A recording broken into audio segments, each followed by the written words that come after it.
All right, welcome to another episode of the Ricky Henderson Podcast, the greatest of all podcasts, the GUAP. I'm your host, Alex Espinoza, with my co-host, Dr. Hal, Dr. Hot Dog, Hal Gordon. Hot dog. And today we have longtime Sacramento radio host Carmichael Dave. He's the host of the Carmichael Dave Show with Jason Ross on Sacktown Sports 1140. Hear him every morning, Monday through Friday. Dave, how you doing, man? Thanks a lot for joining.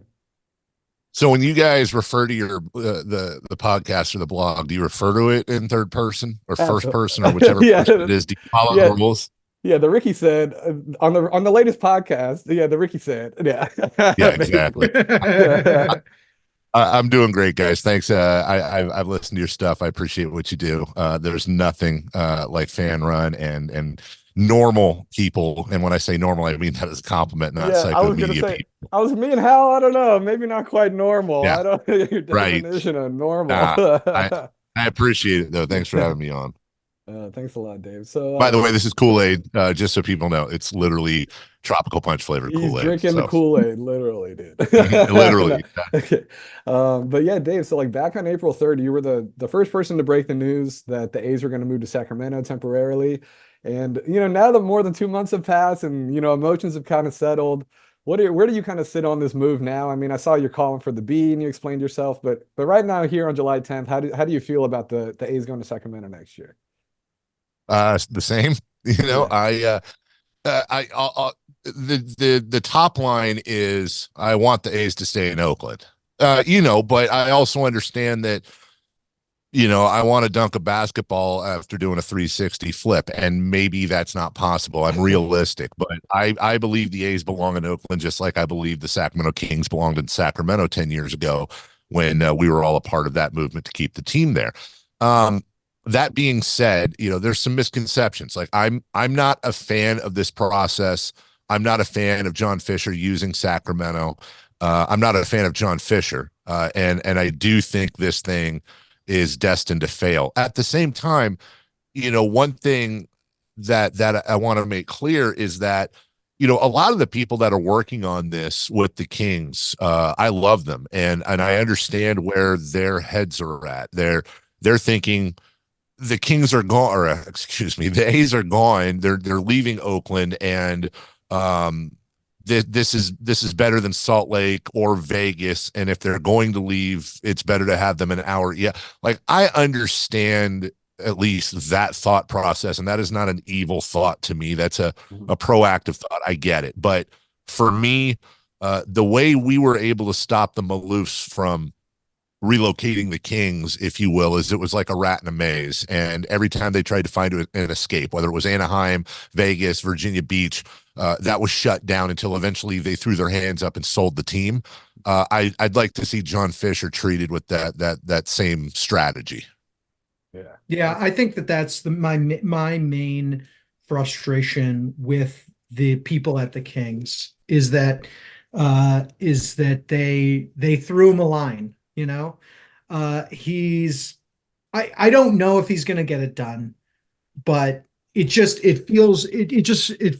felt bad. It felt rough to be like somebody's, and he's not being, the Kings are not obviously, getting him to Las Vegas, but they threw him a line in a place where he was getting into a really tough corner. And yeah, it's a bummer, but Yeah. I mean, for me, I just feel like it's all about the TV deal, they're just gonna hold on to that money. But Dave, have you talked to like Vivek at all like this has gone down? And because I read your column in the B and everything, you kind of explained yourself. Have you explained yourself to him and just kind of had a conversation with him about, his thought process behind this whole move? No, frankly, no. And Yeah. that's not unusual, by the way. We don't talk every day, but we talk a few times a year. And Yeah. I think it's one of those, I don't even want to say agree to disagree, because it gets really complicated. Here's what I do know. I know that I am obsessed with the city of Sacramento. I'm a native of Sacramento, and I ride or die for Sacramento. I also know that Vivek, since he bought the Kings, has done nothing but good things for the city of Sacramento. The team, quite frankly, wouldn't be here without him and his ownership group. Wouldn't have Golden One Center. And unlike the Bay Area, and I know saying this to Oakland fans sounds weird because the Bay Area is vast, but there's just not a lot of people that want to invest in Sacramento. And I know that Oakland's feeling a lot of that too, and a lot of really unfair stereotypes and narratives are going out there. So we haven't talked, but I also don't know that there's much to say because I think we both want the same thing, which is to better the city of Sacramento. I just think that we have different ideas. And guess what? He's the billionaire with all the power and connections, and I'm the goofy radio guy. But I do want Major League Baseball in Sacramento. And if I knew for a fact, like if basketball Jesus visited me in a dream and said, the A's are not staying in Oakland, there's no chance, it's not happening. So your choice is they can go to Salt Lake City, Las Vegas, or Sacramento.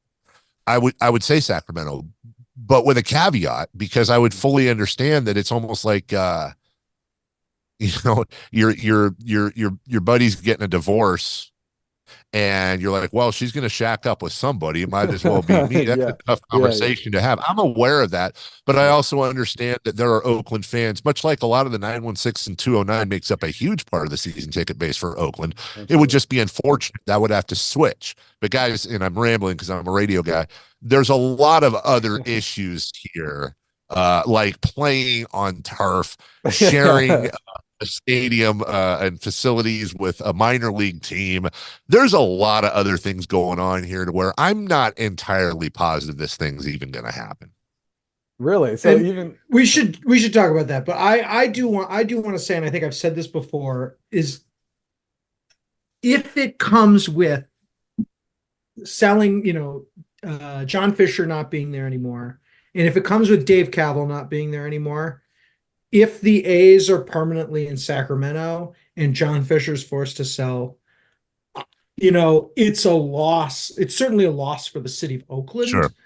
I think that it is a hard fought draw / a 60% win, 40% loss for Oakland A's fans. Sure. I think if they stay in Sacramento with new ownership and with that name, I would encourage, all A's fans, and I know not all will, but I think a lot will. I would encourage all A's fans to, buy an Amtrak pass, and go there, go there just as often as they went to the Coliseum. But yeah, let's get into the when you get something for free like John Fisher is getting, it's never perfect. It's never great. You're gonna have to give up a lot of stuff and make it real weird. So, I mean, it's gonna be so hot next summer. They're gonna be playing on artificial grass, which is gonna be even hotter.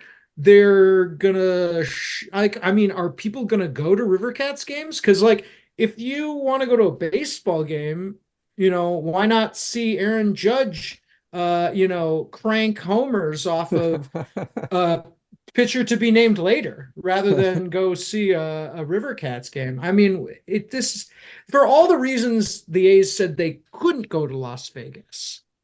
They're all the same reasons why they shouldn't go to Sacramento for the next couple of years. So, I mean, what's the feeling? Like, how are people expecting this to go? You ever, I call it the sports car experience, and I'll explain. I'm the king of analogies here, so bear with me.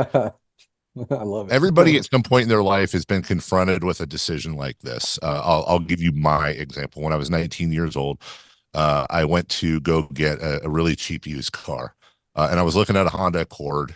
And, point A, point B, not the prettiest car, but it'll get you there. And my buddy actually happened to work at the dealership, and I was getting ready to go in and start signing papers for the Accord. And he goes, hey, by the way, you should take a look at this other car. And it was like a 1995 Dodge Stealth, like blue Batmobile looking car. I'm 19 years old, so we can all guess what I was thinking about. when it came to getting a sports car versus a Hell Honda Accord. yeah. And the payments was a little over double what it would have been for the Accord. But I so fell in love with the idea of driving the sports car and everything that would go with it that I went, you know what, I'll worry about that later. Right now, I'm getting in this car and I'm going to go meet up with some friends, if you know what I'm saying. And it was a snowy day in St. Paul, Minnesota, about 2 years later, when a guy knocked on my door. I had since relocated there for a job.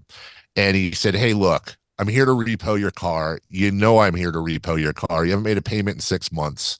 And I see you have golf clubs and a few other things in there. If you turn your alarm off and let me hook this thing up, my tow truck, I'll let you get your clubs and your personal belongings out. And I did. And I watched as thousands of miles from home, my beautiful vehicle was being towed away in a snowstorm, and I didn't have a car to get to work the next day. My long-winded point is that sometimes when we want something so badly, we push away the paying the piper because we'll do that later. The problem is this is in play, guys. We may actually see the first Major League Baseball player spontaneously combust on a field at this point next year. Yeah. And I'm not going to lie, although entertaining, not cool.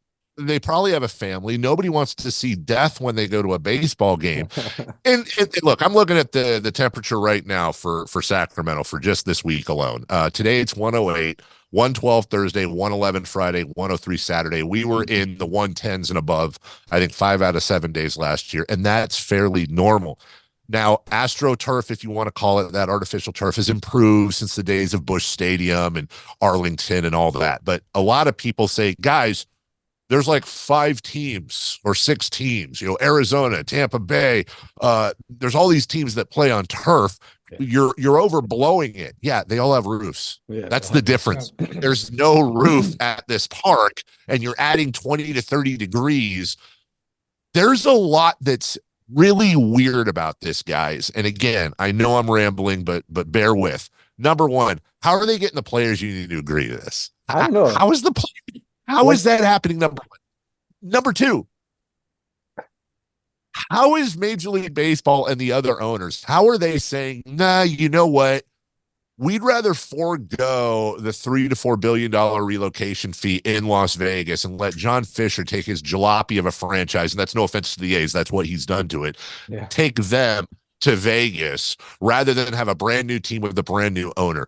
Why is he not being charged a relocation fee? Why are the owners foregoing tens of millions of dollars in a relo fee so that he can go to Sacramento and then he can screw up a prime relocation spot, literally the hottest sports market in America, and he's going to take this team in there? And if you think, oh, it's just baseball, has anybody checked and seen what the Earthquakes are doing lately, what their attendance is, what their record is? They're the worst in MLS. Their fans are protesting. Yeah.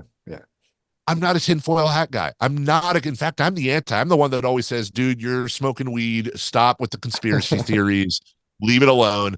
But there's something going on here that we don't see quite yet. And at some point, I think that the sports car is going to get repossessed on this whole thing. That's what people are hoping. I mean, the self movement is all over the country, and but also in that column, you said you think in the second or third seasons, you think the interest will fade. Maybe that first season they'll have the novelty, but by year 2, year 3, sitting in 108, doesn't sound so appealing anymore, right? Or do you? Yeah. Look, I mean, people go to River Cats games right now. Yeah, they do. Do they? And the River Cats do a decent job. Let me back that up. The River Cats do an amazing job. The Republic, the USL team, do an amazing job. They just had 12,000 people out there on a Tuesday night last night to play the Seattle Sounders in the U.S. Open Cup match. Like, this is no disrespect to the River Cats, to the Republic, of course, and it's not even a disrespect to the Kings. Look, the Kings are they're very good at what they do. They're going to market the hell out of this thing. They not only do they own the Kings, but they also own the River Cats. So when you talk about, are people going to go to River Cats games? That's the other thing. they're kind of taking the shorts on Rivercats attendance and expendable income, and they don't own the A's as of right now. And maybe you could say Vivek's play is to just get in there and then eventually convince John Fisher, not just to sell the A's, but we were talking last week on the show, maybe there's a Godfather offer where Vivek or a group goes to John and says, hey, look, dude, you don't want any part of this anymore. Why don't we just do this? We'll give you $3 billion. You give us the Earthquakes. You give us the A's. We're going to relocate them both up here, and you're out of sports forever. I don't know. Do I think people will attend the games? I think the first year will be standing room only for the most part. And Yeah. when I say that, let me just say, I think all the tickets will be sold. I also think if they're smart, and they are smart, they're probably going to have some sort of package where you're going to get a 3-year deal where you commit to 3 years of season tickets, and that's going to fill up very, very quickly. There's a big difference, though, between, as you know, as A's fans, tickets sold and people dressed as empty seats. Yeah. And I think by year 2, year 3 max of 50, 60 wins a year, I do think a lot of Sacramentans are going to say, what are we suffering out here when this guy is ditching all our good players? And shockingly, John Fisher's not spending any money out here. Another thing, yeah, I mean, a whole nother thing too, I guess, is with Vivek, if he does want to make that huge offer, but according to Google, he's only worth like 700 million. I say only, as Right, I get it. when it comes to sports owners, I mean, Fisher's worth 3 billion, I think, by comparison. I mean, where would this money come from? I mean, he would have to have some major heavy hitters on board with him, right? Because I know people say, "Oh, Vivek can just buy the A's," but he needs a lot of support, right? I mean, he does. And he'd have to have an ownership group. Much like the Kings, who I think when the Kings ownership group bought here from the Maloofs, I want to say they had upwards of around 30 people that were a part of that group that former mayor Kevin Johnson put together. It would be roughly the same thing. Now, keep in mind, when the Kings sold, it was for a then record $535 million just 11 years ago. The team's worth $3 billion now. Those investors have seen 6 times their money.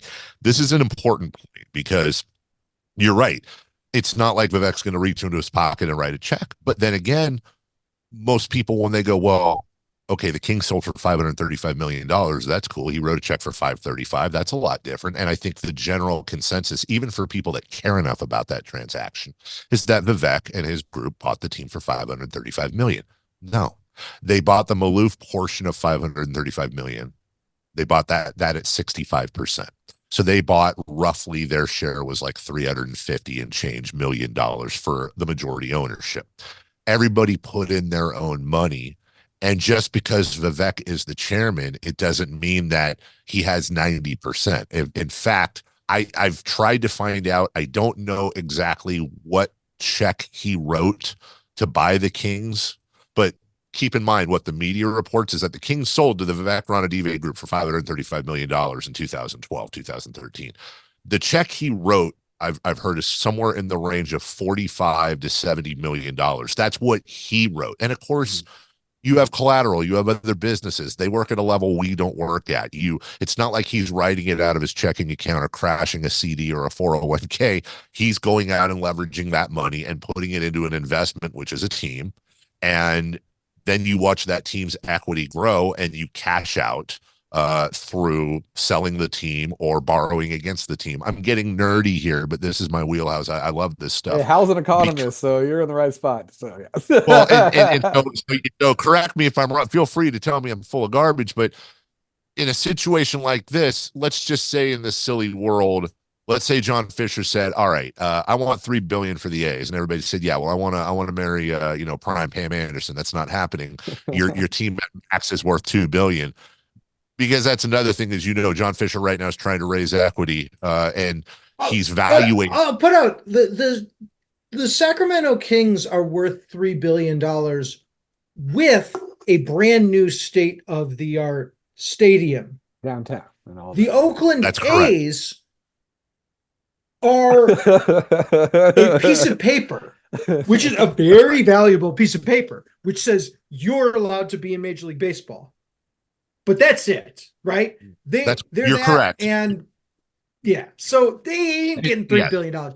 But I also wonder if someone like Vivek, who's had a lot more, I think everyone, John Fisher's investment has also climbed and increased in value, but despite what he's done, it seems like Vivek's and the Kings have increased in value partly just because every NBA team has increased, but also largely because of what they've done to the team. So I have a feeling that if he would have a lot better and easier ways to find co-owners. I mean, he already has all those co-owners. John Fisher has zero co-owners right now. So, I You're think 100% right. yeah, he's going to be able to find people, who are thinking, yeah, I'd like to give my money to Vivek to run this team. Where I don't know, it seems like nobody is willing to give money to John Fisher, which it just breaks my heart. No, it's about partners, and when you're somebody who has a vast amount of wealth, just think of it as putting bait on a hook, and what pond do you want to fish in, and how can you get the best return on your investment. Now, there's no question that Major League Sports in America right now are a tremendous investment. We can just point again to what the Kings have done since they sold, and they're 6x what they were right now. I think it's also important when you understand just how bad John Fisher is at this. If you believe reports, he's trying to raise this equity. He's valuating the team around $3 billion, whereas most would valuate it around 2 at best, if not below that. And here's something that gets missed a lot in these reports. The Oakland A's are worth 2 billion, 3 billion, whatever number you want to put on it. They're worth what they sell for, but there's a difference between buying equity in a team and buying controlling equity in a team. When you buy controlling equity in the team, those are the prime shares that are worth the money. When you buy, if the three of us if we were rich and we were going to pool and say, let's go in 10%, we're going to go in 10% on the A's or the Kings or the Knicks or the Lakers. We're glorified season ticket holders. Our 10% is there to go up, like investing in an Airbnb, to go up with the market, but we don't get to make decisions. We get a yearly family event at the Coliseum or the park where our kids get to play with the run the bases. And by the way, when the team wants to make an investment like in real estate or upgrade the scoreboards or do God knows whatever, they have what's called a cash call. And if we own 10% of the club, we're required to put money in.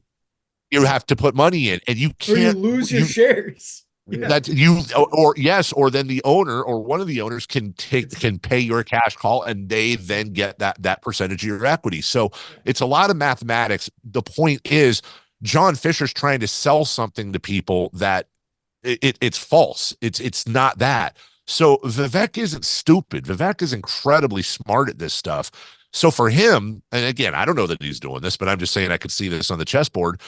He's going, okay, I'm going to have no problems raising an ownership group because I just raised one 10 years ago and I got them 6 times their money. And I can show you graphs on these baseball teams where it's doing nothing but going up on your investment. Raising the money is not the issue. The issue is getting John Fisher to sell. And maybe the play is, and I suspect that this is what it is, if we get the A's to Sacramento, supposedly for 3 years, and guys, we all know it's 4 minimum. This 3 years stuff is garbage. It's at least 4 years. Possession is 9/10 of the law. Vegas has all kinds of issues anyways. Maybe Vegas falls through. John Fisher throws up his hands, and Vivek's right there saying, well, I'm glad you did that, by the way, and here we go. Well, they're going to want to bring a winning team to Vegas too, and they're many years away from being a winning team. They need all the help they can get. Yeah. And do you think there's any possible chance that the A's I mean, do you know like who owns the land at Sutter Health Park? Because I was looking and it looks like between the stadium and the parking lots below, it's like over 40 acres of land right there. It's kind of near the river. You got the bridge and downtown views and everything. Like, do you envision any scenario where the A's just put a new major league ballpark right there in that lot? And is that even possible? Like, could you see that happening?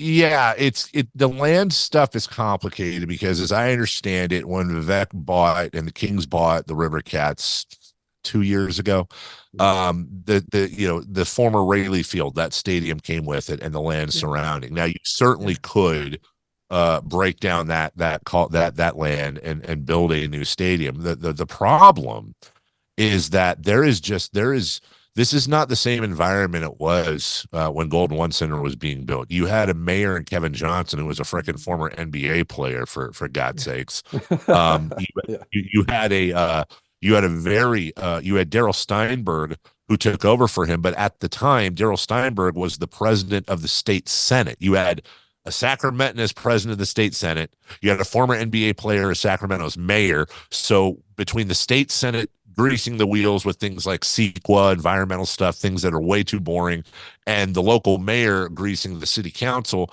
you had a much bigger appetite for a public-private partnership. Now, Kevin Johnson's gone.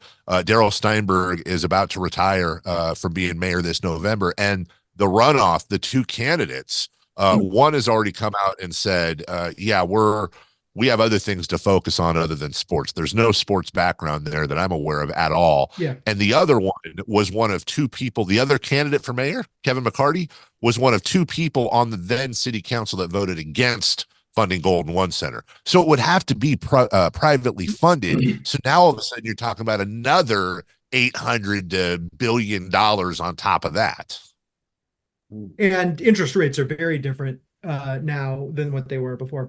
You know, one question I sort of had for you, and just as a Sacramento fan, and I know this being like maybe hard to predict, but like, what is it going to feel like to root for the A's? Like, what are people going to be? Is it, you know, is it going to be similar to kind of going like, you know, if you're on vacation and in a different, or just on a trip in a different city, and you just go and see the local team, and you're just like, oh, I'm here because it's an MLB, but you know, this isn't my team, so I don't really care. You know, when people know that the team is going to leave after 2 or 3 years, I think this will become more and more poignant as they get closer to moving to Las Vegas.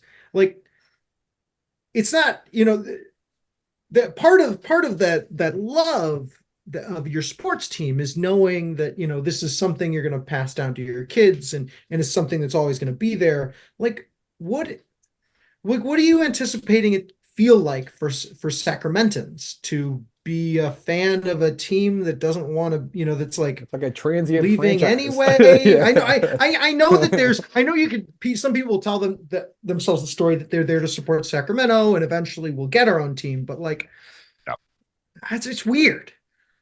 It is weird. It's weird, and it's almost unprecedented. You could point out, you know, you could say, for example, New Orleans, Oklahoma City, and Katrina, and what happened in the NBA there that greased the wheels for them to get something. I'll say this: there's a couple points I think that are important here. Number one, I'm a native Sacramentan, and I do ride or die for this city. But it's also important, as you guys know, I don't speak for everybody, so I'll speak for me and what I know are a lot of other people, because there's differences. Look, we die with our teams. We live and die with our teams. There's also people, by the way, they just want to go and have some popcorn and eat some licorice. And hey, if you lose in the playoffs, it's we'll get them next year. Whereas I'm ready to jump off a cliff every time you know, the Warriors you know, beat our Kings in the playoffs or do whatever. It's like the end of the world to me. There's a different level. We use things like casual fan as an insult, and I don't think it's an insult. I actually think it's healthier to be a casual fan and not be a loser like me who pins That's where his the entire franchises life. get their money. I mean, those fair weather fans, right? Yeah. And there's nothing wrong with that. So you're going to have some people that are like, hey, baseball in Sacramento, let's go. I'm fully in, and we're going to show the world what we're made of. Then you're going to have like the actual A's fans that are here that are like, this feels like kissing my sister, but it's here. I'll check it out. And then, you know, a month into it, they're into it. I think it's also important that I tell you guys in this interview that, you know, I'm a diehard Giants fan. I'm not an A's fan. Right. Will Clark's my favorite player of all time. I've never been an A's fan. This isn't about the A's to me. There are things that are bigger than rooting interest. This is about people and community and sports and that through line and 8-year-old kids having their hearts ripped out. And the idea that, think about this, guys, there's going to be some 6-year-old kid next year watching the A's make their debut here that at 10 years old is going to watch the only team he or she has ever known in baseball go relocate. And I know there's an idea of showcasing Sacramento for Major League Baseball, and maybe I'm being naive, But as a Giants fan, I can fully admit a couple of things. Number one, their ownership is garbage. I mean, John Fisher is garbage. They're also garbage. They're just better at hiding it. Number two, their hands are filled with blood on this move. And as you know, the whole San Jose thing and the Walter Haas family Dude, and all they're that. See, I pushing could it. be, They're excited. They're loving that Oakland's leaving. they love this. Yeah, So yeah, yeah. do we honestly think that if they get the A's out with the influence they have with baseball, with a new commissioner coming in down the road, do we think the Giants are going to be okay with now all of a sudden them now claiming the entire 916, which is a crown jewel to the Northern California market? This is a baseball town after all. You think they're going to let that territory be taken by an expansion team or a relocating team? I feel like that's incredibly naive, but I'm not, listen, I'm not the smart guy here, and I'm not the guy with the hundreds of millions of dollars. So I don't know. To answer your question, some people are going to love it. Some people are going to be ambivalent. And then there's going to be some people that don't want to see the name Sacramento associated with John Fisher. Well, good news, it won't be, because they'll just be the Athletics. Yeah, I know. that's a whole nother I thing. know. Okay. Well, Dave, thank you so much for your time, man. That was a great chat. Really, really appreciate your insights and everything and your passion. So thank you so much. Make sure to go listen to the Carmichael Dave Show with Jason Ross on Sacktown Sports 1140 on Monday through Friday in the mornings. Dave, thank you so much, man. Really appreciate it. Appreciate you guys. Take care. Thanks so much, and good luck with everything. Thanks, Dave.